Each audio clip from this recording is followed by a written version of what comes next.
सुप्रभात बच्चों। हिंदी की कक्षा में आप सबों का भव्य अभिनंदन। आज हम पुनः मधु कांकरिया रचित साना साना हाथ जोड़ी पाठ का अध्ययन करेंगे।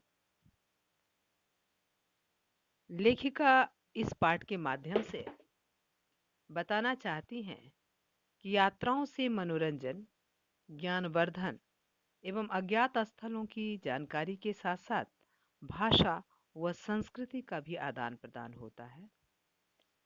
प्रस्तुत यात्रा वृत्तांत में लेखिका ने पूर्वोत्तर भारत के सिक्किम राज्य की राजधानी गैंगटॉक और उसके आगे के हिमालय की यात्रा का वर्णन किया है।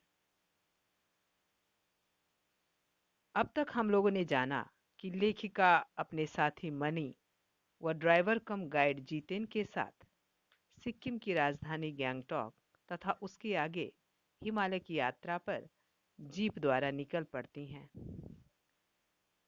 लेखिका गैंगटॉक के सौंदर्य से सम्मोहित हो गई हैं।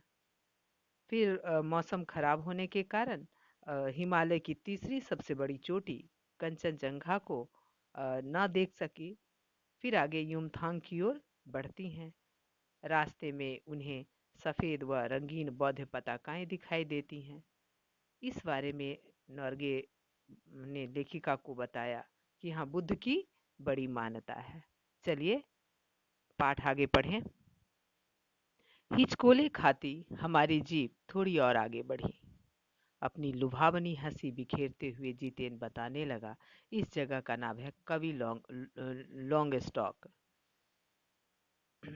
यहाँ गाइड फिल्म की शूटिंग हुई थी। अंडरलाइन करेंगे बच्चों। यहाँ कवि लॉन्ग स्टॉक जहाँ लेखिका अभी बढ़ी हैं, उस वहाँ पर गाइड फिल्म की शूटिंग हुई थी। तिब्बत के चीस खे बमसन ने लेपचाओं के शोमेन से कुंजते के साथ संधि पत्र पर यही हस्ताक्षर की थी। इसको भी अंडरलाइन करेंगी। तिब्बत के चीस खे बमसन ने लेपचाओं के शोमेन से कुंजते के साथ संधि पत्र पर हस्ताक्षर किए थे।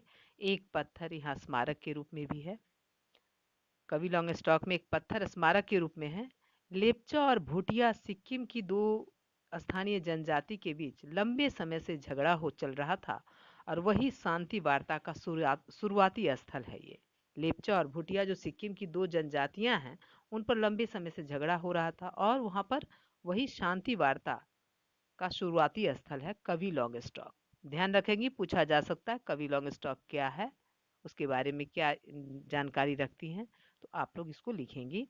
उन्हीं रास्तों पर मैंने देखा एक कुटिया के भीतर घूमता चक्र। जब लेखिका फिर आगे बढ़ी तो कुटिया के अंदर एक घूमता हुआ चक्र उन्होंने देखा। यह क्या? नॉर्गे कहने लगा, मैडम यह धर्म चक्र है, प्रेयर व्हील। इसको घुमाने से सारे पाप धुल जाते हैं। क्या? चाहे मैदान हो या पहाड़, तमाम वैज्ञानिक प्रगतियों के बावजूद इस देश की आत्मा एक जैसी। लोगों की आस्थाएं, विश्वास, अंधविश्वास, पाप पुण्य की अवधारणाएं और कल्पनाएं एक जैसी। तो नॉर्गे ने बताया कि ये प्रेयर व्हील है, इसको घुमाने से सारे पाप धुल जाते हैं। तो लेखिका को बहुत ही आश्चर्य हुआ कि इस तरह की तमाम वैज्ञानिक प्रगतियों के बावजूद, लोगों की सोच भी आधुनिक होने के बावजूद, लेकिन संपूर्ण भारत की आत्मा एक जैसी है। अर्थात लोगों की जो आस्था है, विश्वास है, पाप पुण्य की जो धारणाएं हैं, अंधविश्वास और कल्पना सभी जगह एक जैसी हैं। रफ्ता रफ्ता हम ऊंचाई की ओर बढ़ने लगे। धीरे धीरे लेखिका कह रही हैं कि वो लोग ऊंचाई की ओर बढ़ी। बाजार, लोग और बस्तियां पीछे छूटने लगे। अब परिदृश्य के चलते चलते स्वेटर बुनती नेपाली युवतियां और पीठ पर भारी भरकम कार्टून धोते बौने से दिखाई देते बहादुर नेपाली ओझल हो रहे थे। मैंने जीप आगे बढ़ते जा रहा था और पीछे सबको छोड़ती हुई जा रही थी।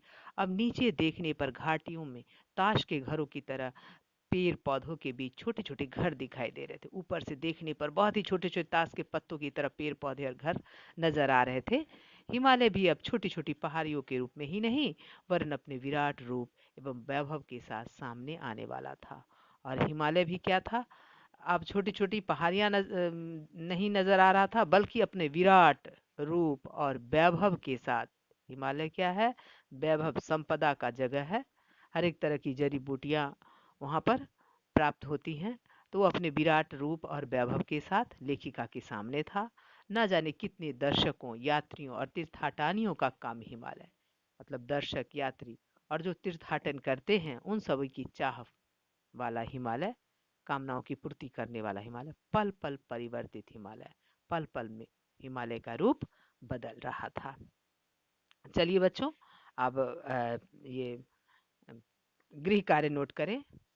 पहला प्रश्न, कवि लॉन्गस्टॉक क्या है? प्रश्न दूसरा, लॉन्गस्टॉक में घूमते हुए चक्र को देखकर लेखिका को पूरे भारत की आत्मा एक सी क्यों दिखाई दी? आज के लिए इतना ही। धन्यवाद।